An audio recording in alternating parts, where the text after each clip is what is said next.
Hey guys, we are actually live now for a Restless wrap up, and we're gonna try and get through this. We might take some phone calls, but all that and more on this week's Restless wrap up. You're tuning into the destination for TV superfan discussion, AFTERBUZZ TV. And now, let the buzz begin. There's our song, and I noticed my accent slipped a little bit in the opening, but we are here and we are live, and you guys should be able to hear us just fine right now. We've got our mic situation taken care of, so thank you guys for staying put. And I'm your host, Lacretia Lyon, so you can always find me at LACRETIALYON anywhere on the internet, since there is only one. But I'm not here alone. I have my lovely co-host as always. Hi guys, my name is Abbey Scott. We are so happy to be here, and we got everything taken care of. We're young, we're restless, and if you want to follow me, you can do below, because I would love to hear from you all.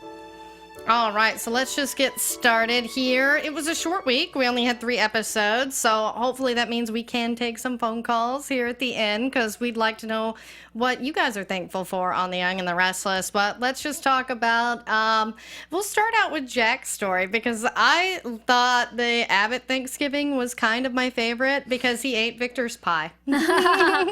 I felt so bad for Jack, though. It's like he just was alone in the cabin, and he was like, all the memories were coming back. And I mean, it was very nice, that he got some visitors, and even Billy came to visit him, which I was really surprised about. But he didn't seem happy about that at all. He was just like, no, I'd rather be alone than see you here, Billy. Yeah, I did like that Billy showed up for Jack, though, and I like that Phyllis was the one to be like, okay, he obviously doesn't want to see me right now, but Jack is alone and he needs some family, and that Billy did the right thing by going there. Billy was on top of this week, and not just because he's so hot. He is very cute, and he is being like he's being a really, really good person. I'm so surprised. He's really stepping up to the plate.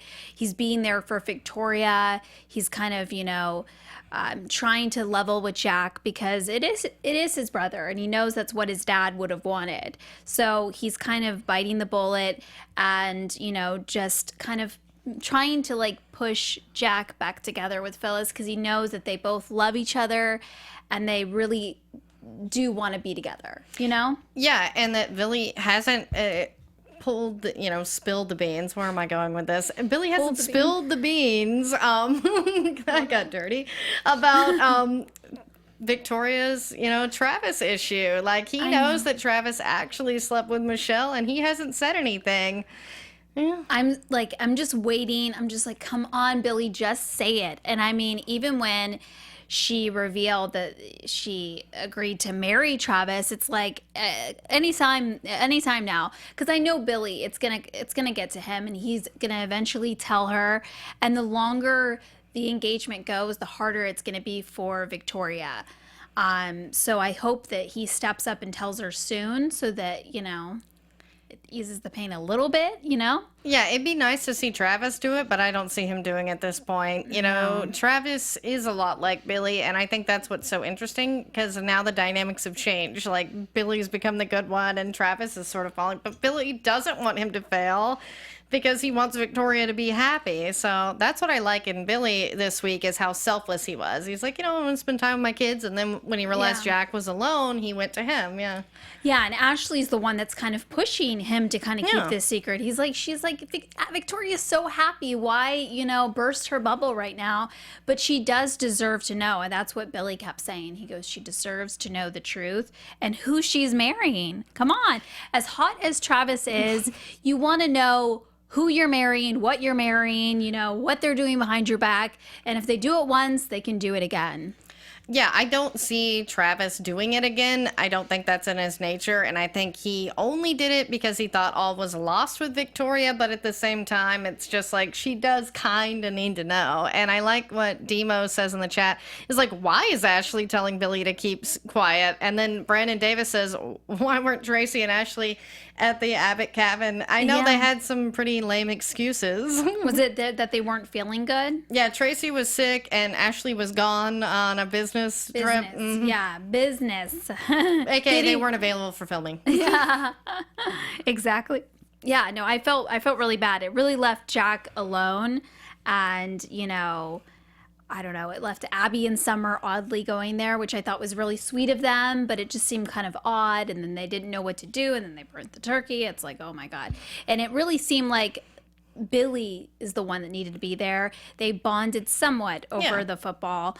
And it's funny because the minute Jack lets his guard down, he like notices it, and then he tries to like overcompensate by being like, oh, you need to get out of here. It's like, come on, it's your brother. You love him. You want to forgive him. You see that he's trying. You see that Phyllis is trying. Jack needs to give a little bit. I understand absolutely where he's coming from, but he needs to give a little bit of slack to Billy, because he's really, really, really trying hard, and I know he really cares for Phyllis, and so it's hard for him. Yeah, and it was nice to see Summer go be there for Jack. And Summer gets points with me this week for doing the right thing. Again. And she's like, I love, Jack. And Phil's like, yeah, you should be there, Yeah. Summer and Abbey, that was really sweet of them. And they even like offered up Victor's pies, which you were saying that's awesome. But yeah, it still seemed very lonely. Tuning into the destination for TV super. Oh, wow.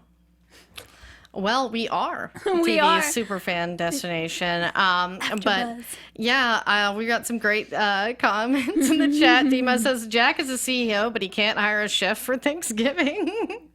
That's funny. And also says Travis is hot, but it is a sleaze.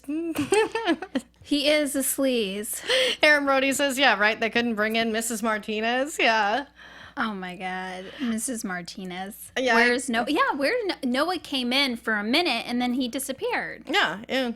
Yeah, that awkward family Thanksgiving there at the Newmans. It's like the Abbotts was small but less awkward, and I love Jack. Just delighted to eat Victor's pie. I mean, that's all they had. Yeah. Luckily, Billy brought him food later, but yeah, I guess we'll get to the Newman Thanksgiving. That was hilarious. I mean, that was so uncomfortable. It was like so like staged. It was like, yeah, it didn't feel comfortable at all. And as much as awkward as the Abbott one was, I mean, the Newmans took the cake. I mean, that was just like everyone was just walking on eggshells. And I know in the chat they were saying they're excited for Sally to make Victor more human again. And I'm looking forward to that too, because he is a great dad. We saw him give Abbey really good advice these last couple weeks with her marriage and everything. And I just want him to be like more down to earth. He had that moment. I don't know. I think Victor needs to be more of a dad and less of a businessman and so cutthroat, because that's who Victor Newman really is. He always puts family first, but it seems like these last couple months he's been kind of messing up the family dynamic. Yeah, and I really like Victor's scenes being Abby's dad. Those are really interesting, and he's really sweet with Summer and the grandkids. I mean, I'm sorry, Johnny and Katie are the cutest kids, and they're so great with Victor and Billy.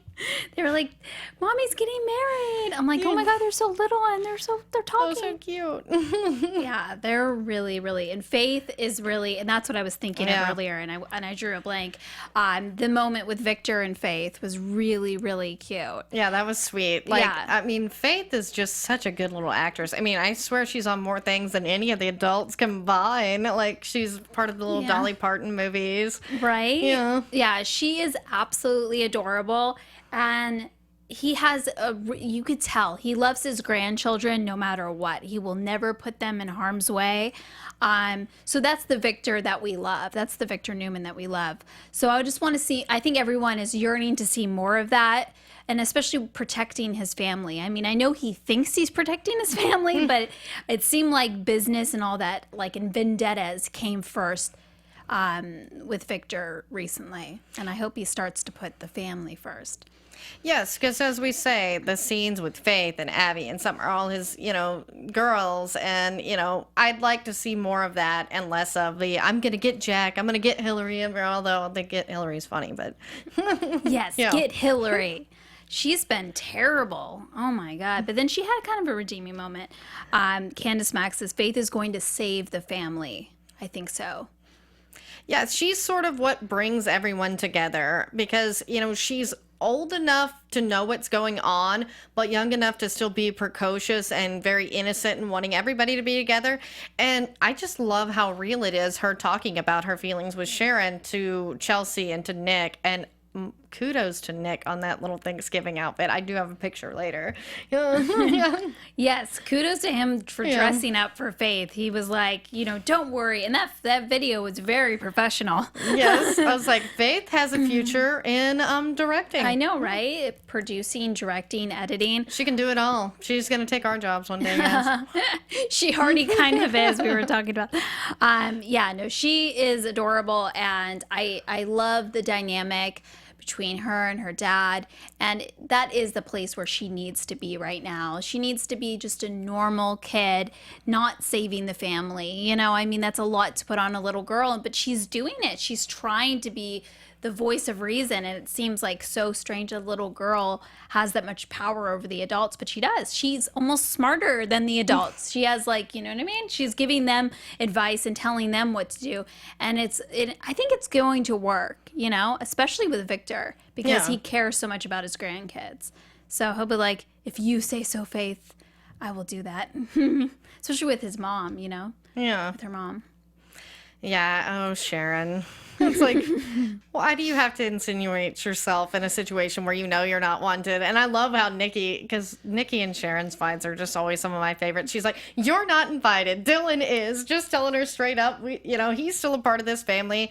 And, you know, up until the end, everybody was sort of on Dylan's side. But yeah, that's why I can't believe he's going to fight for custody against Nick when Nick has been pretty cool. Yeah, I was really, really surprised. I actually thought that scene was going to go different. That's why I don't do my predictions, because I'm always wrong. But I thought he was going to go there and kind of level with Nick, and that was going to be his exit. Like, you know, saying to Nick, you know, Sharon's trying to get custody or visitation rights, you know, you need to, like, get her into a facility. She's not well, and I can't deal with this anymore. I think it's best that I leave. I thought that was going to happen, but that's not what happened at all. He was like, I'm suing you for visitation. Sorry, not sorry. It's Thanksgiving. Bye. Yeah, that was probably like the worst time to bring it up. And he was like, I was shocked he did it, because it's just like, okay, Dylan, are you losing it like Sharon? Do y'all need to have adjoining cells? Like, because I mean, Maybe. we've all been on Dylan's side. And that's why I can't believe like Sharon throwing him out. Even Mariah was like, you're throwing him out? Like, I know. Everyone was Team Dylan. And I don't know if it's like a rash thing, or Sharon's lunacy is getting to him. But yeah, that was like, he rushed out of there, and he, you know, he didn't even think twice about saying that to Nick. And that's going to be interesting to see how that all unfolds, because I don't know if he even has grounds to sue for visitation, but I think it's leaning, they're doing this to push the DNA test for Christian, which is going to be another. Yes, because legally speaking, Dylan is the one on that birth certificate. So legally speaking, Dylan is still the father. They were just handling it without the courts initially, and then with Sharon in the kidnapping. So it's kind of odd how they did all that. But I mean, legally speaking, Dylan and Sharon are the parents. I mean, Sharon admitted all this and did talk to Christine and Paul. So there is somewhat of a legal story there, but yeah, this is really more about opening up that DNA test to say that Christian is actually Adams. But we have some good comments in the chat about Brandon Davis says he's liking Nikki having more of a backbone lately. Hopefully that continues. I agree. And then Demo loves when Nikki goes after Sharon, and that Dylan needs to dump Sharon already. I agree. I'm surprised that he's even sticking by her at this point. I wouldn't. I know, right? And yeah, please, Demo said, don't kill off Dylan. Just have him leave town. I don't think they're going to kill him off, but I don't know how they're going to, like, you know, formulate his exit. But I think a part of it's going to be him divorcing Sharon, leaving Sharon, and hopefully her going into a mental facility where she belongs. But I definitely think this is leaning towards the whole visitation suing, that they are going to do a DNA test, and it is going to come out about Christian's real father, and then Chelsea is going to be, outed. Victor's going to be outed. And I just feel bad for Nick, because I feel like the people closest to him keep almost stabbing him in the back and withholding from him, and it's just sad. And he is handling the whole Sharon thing really, really, really well. So I'm just surprised why they're being so terrible to him. It's like, come on, let's give Nick a little slack. He could be like coming full force at you. But yeah, Nick is trying to keep peace for the kids, and Dylan was doing that for a while. That's why this is so shocking, but I guess this is sort of leading up to his exit.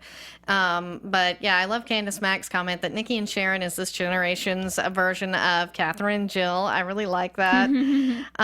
But yeah, that's the thing, is I feel, at least with Chelsea and Victor and them keeping the Christian secret, it is all about them thinking what's best for Nick. None of this benefits either one of them. So at least their motivations are good and selfless, but I feel that they will come clean if the custody suit comes up, and they will do a DNA test. Yeah. Absolutely. Chelsea's already like kind of saying to Victor, I think that we should tell Nick. I mean, this is, but Victor, obviously, he has the last word always. And he's been really kind of being the puppet behind Nick not finding out, because he told Chelsea, no, this stays between us. Nick is going to raise that child like it's his own, so let's not involve the police.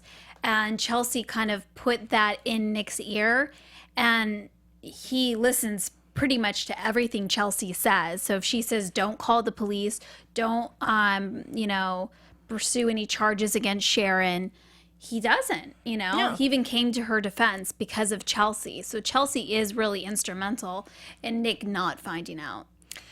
Yeah, and I like Chelsea's role in this, because she is just trying to do what's best for Faith and all the other people involved, and so she's trying to keep the peace. But who's interesting in this is Chloe. I like that she didn't throw stones at Sharon and was like, you know what, I can't judge, I've done way worse. So that's an interesting friendship. I'd like to see bond, as sort of Chelsea and Mariah get to be more friends because they're on the same wavelength, much like Sharon and Chloe.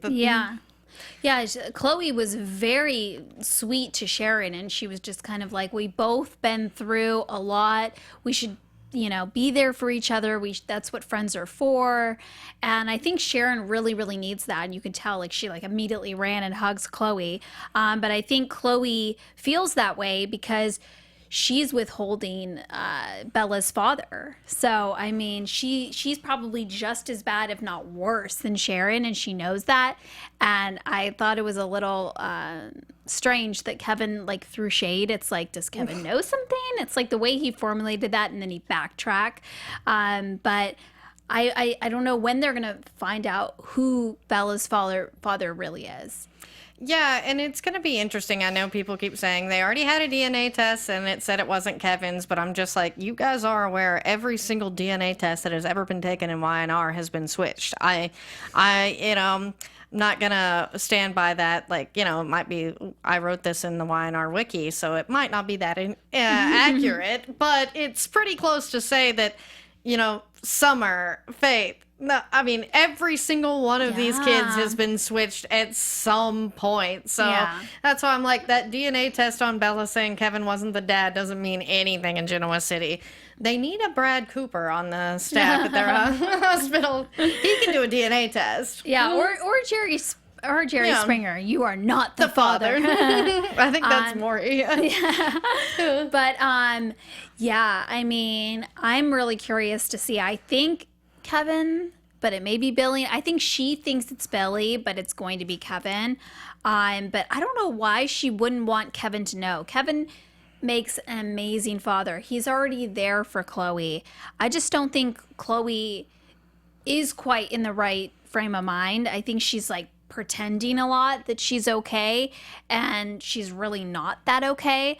And I think that's going to come out eventually, and I think that's why she also relates to Sharon, because I think that they share that, not crazy eyes, she doesn't have crazy eyes like Sharon, but they have that kind of like, you know, I'm a whack job DNA. I don't know. Oh yeah, Aaron Brady said yes. Those DNA tests are always shady. Absolutely. Yeah, and Taylor Jones is like, every single DNA test in this very soap has been switched. And then Brandon Davis says Sheila Carter removed Lauren's baby's birthmark.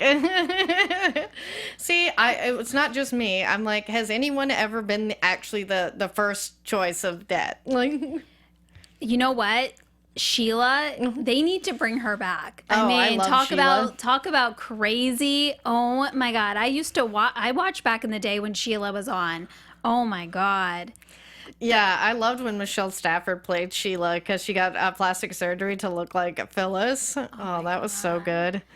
Yeah, that was, I mean, I don't know who the actress is that played Sheila, but she is amazing. And she is like the epitome of evil, of what evil is, you know? Just like her look. She just has a look. And you're just like, oh my God, let's leave now. Thought Patty was crazy. No, not even close to Sheila. I know, I could talk about Sheila all day long, but I guess we'll get to the real Phyllis on the show now. She showed up to help the needy, and I like that she was like, you know what, I don't have anywhere to be this Thanksgiving, this is what I'm going to do.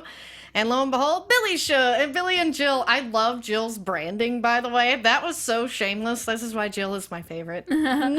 Yeah, that was pretty hilarious. Oh. And I thought it was a really cool thing that Phyllis was, you know, kind of doing good and kind of like, once again, kind of proving that she's trying to be a better person, a better mom, you know, and be there for Jack, you know, and she even involved Jack at the end of that, you know, to wrap the tie nice of like, Phyllis is amazing. But yeah, that was like a lot going on at Crimson Lights. You know, we got Jill over here, we got Billy, we got Phyllis, and then we got the GC Buzz crew coming in trying to make some sort of story. And then Hillary trying, you know, it's like, oh God, the struggle is real. Yeah, like, I love Jill New Press was going to be there, and GC Buzz was there. And again, bringing Devon and Mariah together, because Mariah got this great story that was an addiction story. And see, even Hillary liked it because she could bring up the Abbott Winters Foundation. But I believe that Hillary's heart grew 3 sizes that day when she gave that woman a note and some money. I know. I was so surprised. At first, I have to admit it. When she gave the money, I was like, oh, it was set up. She set it up for, you know, to have the story to look good for Devon. But then I was like, oh, wait, she's actually being genuine? No, not Hillary. Hillary can't be genuine. But I guess she did. Maybe some, you know, she's getting in the holiday spirit, in the given spirit. Yeah, as opposed to Esther. And I see her comment, Candace Mack, but it was weird seeing Esther in normal clothes. But didn't you love Esther making Jill wear the hairnet? That was just such a reversal of roles for them. And that was cute. And it was a good nod, you know, because we can't, the Chancellors are no more other than, say, Jill and Esther by extension. So it was good to see that. It was kind of sad that Chloe didn't bring Bella in with Esther, since that is her daughter and granddaughter. But I'll take what I can get. Yeah, no, I love Esther giving her a hard time, but if she said one more time, put on the hairnet, I mean, we should count how many times she said it. Every sentence, she's like, but put on the hairnet, but put on the hairnet, but put on the hairnet. And she was like, fine, I'm going to put on the hairnet, but you got to hand these out. And see, that's why I was actually surprised that wasn't the story that Mariah got. It was actually more of a heartwarming one, because I know Devon would have been like, oh, I love Jill's misery too. Like, because he jumped on it. It's like, and that would have been really funny, and you know, a nod to him being a chancellor as well. But it was interesting. Yeah. And Hillary wanted to, you know, she's like, oh my God, Phyllis and Billy in the same room, now that's our story. I was like, but I guess that went down the drain. Yeah, whatever happened with that? Like, why didn't she, like, I could have sworn that was going to be her story. Yeah. I know she couldn't do that. Devon wouldn't let her. But, yeah. I was very surprised that Hillary actually did the right thing. Yeah. I was very, very surprised. And she was low key about it. She's like, don't tell anyone about this. So I don't know. It's not her. It was a Thanksgiving miracle. It definitely was a Thanksgiving miracle. But sadly, it's set up for the Winters possibly having another addiction storyline with Kane. And the pain pills. I see that's where they're headed. And I'm like, even though it's sort of a repeat storyline and pretty much everyone is an addict on this show, I think that this might be a good storyline for Kane because he's going to get some story. Lily's going to get some story, and it's not going to be about Hillary. Right? I know. Kane and Lily are just way too perfect right now, you know, cuddled up and just, I love you, I love you. They need some, like, you know, heartbreak in their world, you know? And yeah, I could tell. They were, like, zooming in on that. But like, we get it. We get it. He's gonna, you know, you guys can go. I'm just gonna. But I know Kane really is itching to go back to work. To work, yeah. So that's going to be the motivation behind him, you know, taking pain pills and trying to walk before he's actually ready and before he's 100% better. But I do think it's going to be a really good storyline, and I think Neil is going to come into play too because he's been there, done that, and he can be the, like, you know, the angel and the devil. He can be the angel on Kane's shoulders, you know? Yeah, and much like with Victor, I like Neil being more of this mentor role because he is such a good dad and he's, you know, dealt with his demons, especially, you know, making up with his mother before she died. So this is a perfect time for Neil to start being a mentor. And who better than Kane, who he loves like a son. Yeah. Absolutely. Yeah. I think he's going to be the voice of reason. And I think hopefully he's going to help Kane before it becomes a real issue. Yeah. Because if he starts to see it and then they nip it in the bud quickly and don't drag it out too much, just because we've had so many of those cases in Y&R recently. Not another addiction. And Sally may not want to go there. Exactly. You know, with the new writing starting, they could change the direction. But, I mean, baby switching, DNA test, and addiction storylines is what Y&R is about. Yeah. And there's already so much that needs to already be revealed. So they need to start, like, you know, dealing with what's already out there versus bringing new stuff in. And I think that was it for this week. It was a pretty short week. I mean, it is unfortunate we didn't really see a lot of Lauren and Michael, you know, for the family stuff. There was a brief moment at Chelsea's with Bella and Kevin and Chloe. That was cute. Yeah. But, and we got a lot of Lauren fans. Everyone in the chat loves Lauren, which we do too. We love her. She's amazing. We just want to see more of her. I was very surprised people were even mentioning Lauren because she hardly had any lines, and they were like, I love Lauren. So, God, more Lauren in our lives, please. She's the voice of reason. She gives great advice, and I love her. Yeah, Lauren and Michael are probably one of my favorite couples on Y&R of all time because they're just so funny. They are, yeah. They're a cute couple. But speaking of couples, are we going to do a swipe right for this Thanksgiving week? Swipe right. Do you love, you mean it by. You kiss me, diss me, who the hell am I? This is Swipe Right, and we're talking love and heartbreak in Genoa City. Well, not heartbreak this week. And I'm very reluctant to give my Swipe Right situation to this couple, but I kind of have to because they're engaged and to be married. So I'm giving it to Victoria and Travis because he got down on one knee. She didn't give him an answer, but then during Thanksgiving dinner, she said yes.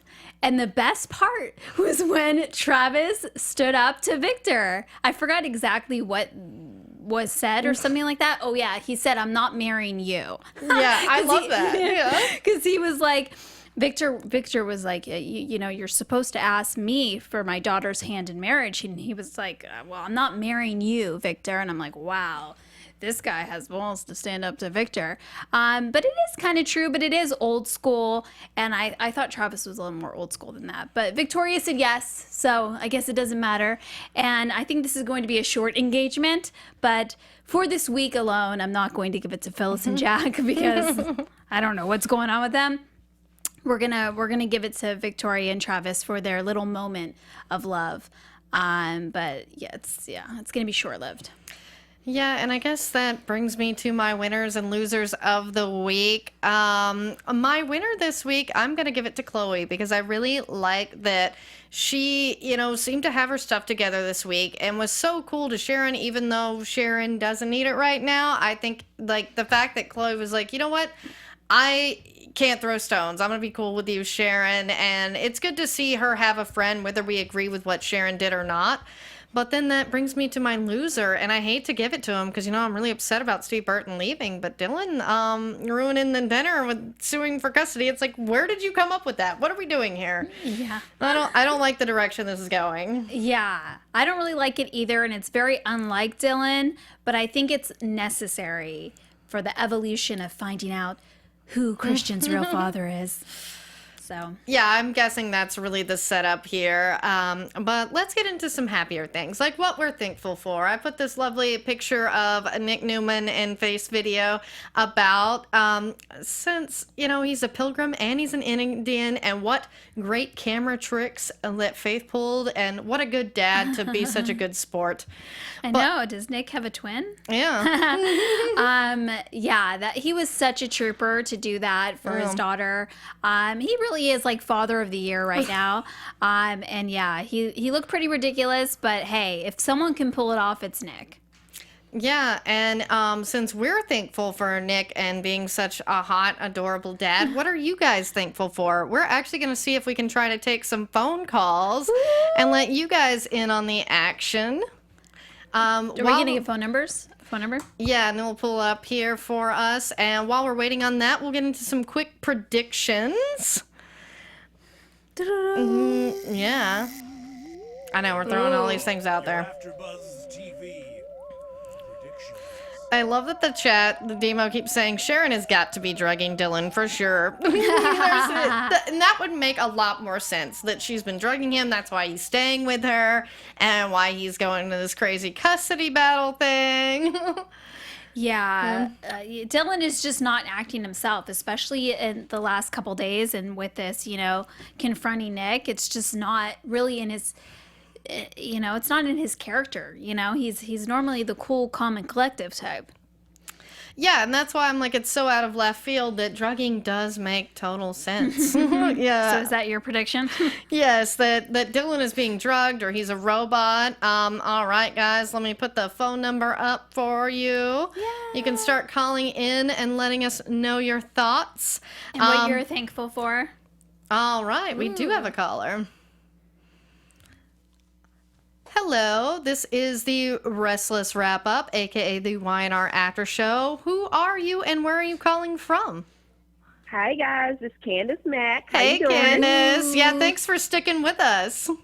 Not a problem. Not a problem. Okay. So you guys asked what I am thankful for Young The Restless. Yep. Yes. That's easy. The show's still being on. I like that. Short, simple, and yeah, and of course all the hot dudes, right?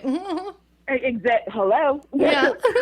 I mean, Joshua as a pilgrim. Yes, thank you. Thank you. So he's your So favorite, much. Candace? Yeah.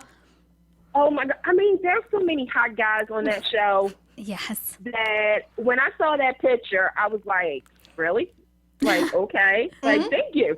Like, that's all I kept saying was, thank you.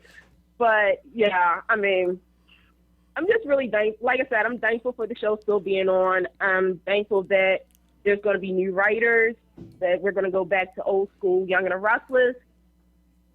Yeah, old So- school Young and the Restless is the best. I mean, my mom's been watching for, oh my God, I don't even know how many years, like 20 years. How long have you been watching?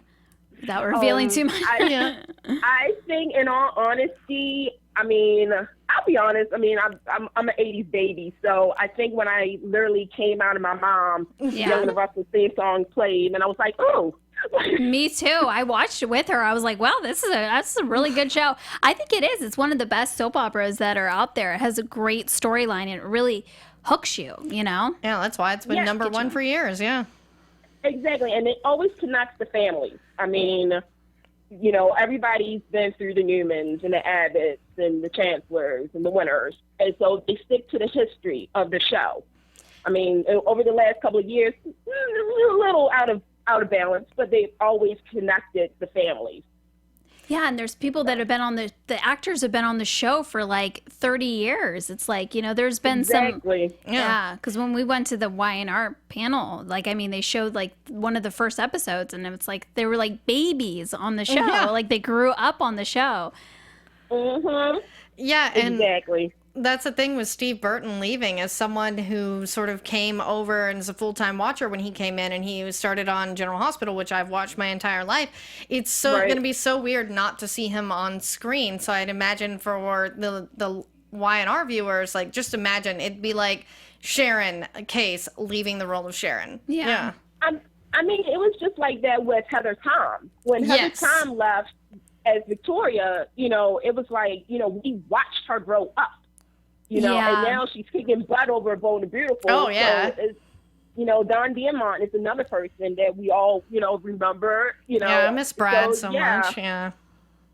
So it's definitely going to be weird. And I was a little surprised that Steve was going to leave, but, you know, what can you say? I mean, Yeah, exactly. You know, his family does live in Nashville, where he lives most of the time, so I'm sure it's hard on them, but we do wish Steve the best. But, I mean, we are thankful for the Young and the Restless still being on the air. We're getting new writers. We've still got Nick as hot dad, as well as the rest of them. Hashtag hot dads. number one at 30 for 30 years. Thank you. Exactly. And you're exactly why they've been number one for 30 years, is fans like you who've been watching religiously and loyally, even in the best of times and the worst of times. And there has been some worse times. Yes, it has. Yeah. The Sharon Victor thing is still one of my picks for worst of times. Oh, absolutely. Ooh, That was there's gross. been a lot of worse times. I'm just saying, like Jill being Catherine's daughter, and that whole, I mean, that was kind of a slap in the face to a lot of people, you know, especially long-term fans who remember Jill and Catherine and the epic battles in like the 70s, you know, and for them to be related, it was like, really? Yeah. But, You're like, really? like that didn't make any sense. Even to this day, my family, we still talk about that. We were like, that was like one of those blunders that the writers was on something that day. And I was like, Yeah, at least they'll always rewrite it if we're like, no, we're not accepting that. Never. nope, I choose to have amnesia. Yeah. Amnesia. You know, there you go. whenever my mom is like, I can't believe they did that, I was like, it is a soap opera. It can happen. They can do it. Yeah, I'm just waiting for them to say then, you know, Jack is Victor's kid. And I'm Right, like, right. really? Yeah, that would make total sense, right, guys? They've hated each other Yeah. for so long. It would be like a Luke and Darth moment. Like, oh, I'm geeking out here in Star Yeah. Wars, but Yeah. Luke, I am your father. Yeah. Jack, I'm like, no. the mustache. Yeah. Oh my God, that's so funny. Well, thank you so much for calling, Candace, and Not- sticking with not us through our technical issues. It's okay. Yeah. Hey, you know, we were handling it in the chat room. We were doing our own chat version of Restless wrap up. So All right, don't that's worry. good. Things happen. You guys Things are happen, hired. Well, you guys take it easy and have a good night. All right, You thank you too. too. Thanks, Candace. Well, all right. We don't have any more callers in the queue. If you want to call in, we've got maybe another minute to take a phone call. But we've got a lot of good people in the chat saying they're thankful for Nick Newman, like Aaron Brody. Anne Boleyn is thankful for Phyllis. Yeah, I mean, yes, Nick was hot in that pilgrim outfit. Thanks again, Aaron Brody. We just love them. And Taylor Jones, I totally agree that One Life to Live was one of the favorite soaps, but at least we still have Y&R since that and As World Turns were canceled. Yeah, I'm starting the hashtag going. I started mine, hashtag thankful for hot dads. Yeah. But then that was more of Candace. Yeah. And then, yeah, Brandon Davis says, even Peter Bergman and Jess Walton, who were recast, have been on for almost 30 years. That's Yeah. crazy. I know. Peter Bergman was saying that, and I didn't realize he was a recast for Jack, that he wasn't the original Jack. but he is in everyone's mind. And he was talking about that it's very hard for an actor to kind of replace another character, because he said the boom guy, the people, the crew members, they know the character more than the actor does coming into that. So he's like, I'm always that person's best friend when they come on the set, because I know how hard that is and how daunting that task is to kind of take over a role that has been loved for so many years.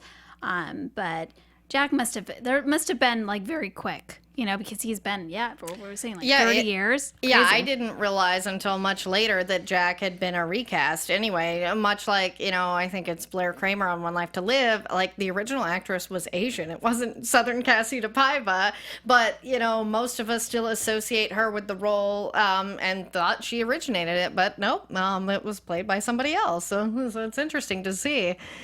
Thankful for Devon. Yes, Taylor Jones. Demo, I'm thankful for Candace Mack. She was amazing. Yes. Thanks for calling in. I love to hear from the Y&R fans that have been watching the show for so long.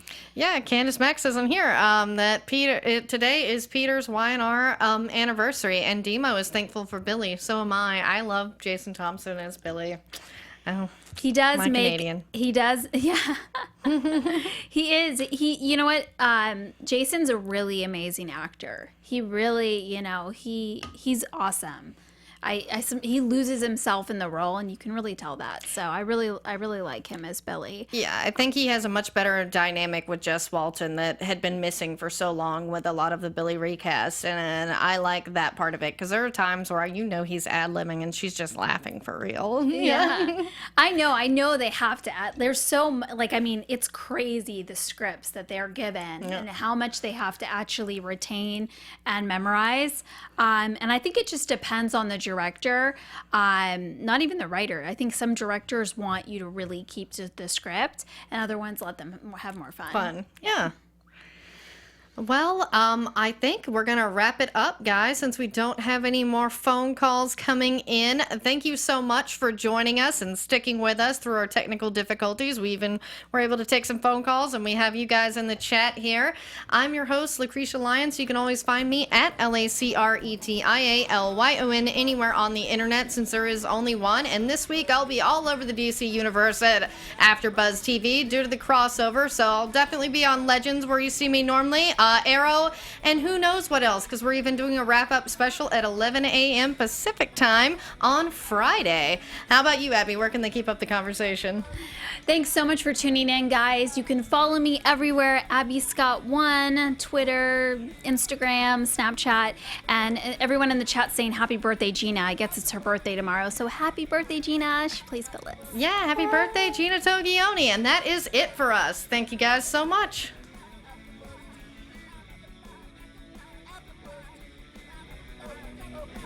From executive producers Maria Menounos, Kevin Undergaro, Phil Svitek, and the entire AfterBuzz TV staff, we would like to thank you for listening to the AfterBuzz TV network. To watch or listen to other after shows and post comments or questions, be sure to visit AfterBuzzTV.com. I'm Sir Richard Wentworth, and this has been a presentation of AfterBuzz TV. Thankful for hot dads. Woo!